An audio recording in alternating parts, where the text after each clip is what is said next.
ஒரு ஞானியிடம் 2 பேர் வந்தனர். ஒருவன் வருத்தத்தோடு கேட்டான், நான் ஒரு பெரிய பாவம் செய்துவிட்டேன். என் மனம் அதை நினைத்து தினமும் துடிக்கிறது என்றான். நான் செய்த பாவத்துக்கு மீட்சி உண்டா என்றான். அடுத்தவன் ஞானியிடம் சொன்னான், நான் இவர் அளவுக்கு பெரிய பாவம் எதுவும் செய்யவில்லை.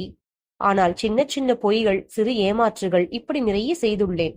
தண்டிக்கும் அளவுக்கு இவையெல்லாம் பெரிய பாவங்களா என்ன என்றான். ஞானி சிரித்தார். முதல் ஆளிடம் நீ போய் பெரிய பாறை ஒன்றை தூக்கி வா என்றார்.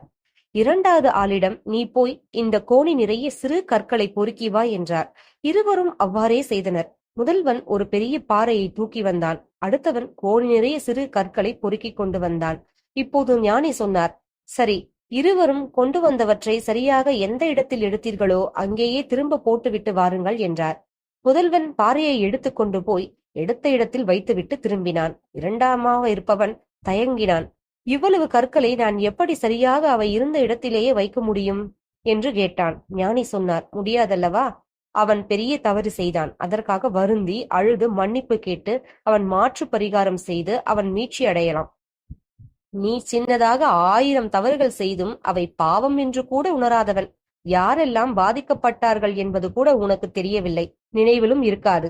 அவனுக்கு மீட்சி சுலபம், உனக்குதான் மீட்சி என்பது மிக கடினம். சிறு துளிகள் பெரு வெள்ளம் என்றார்.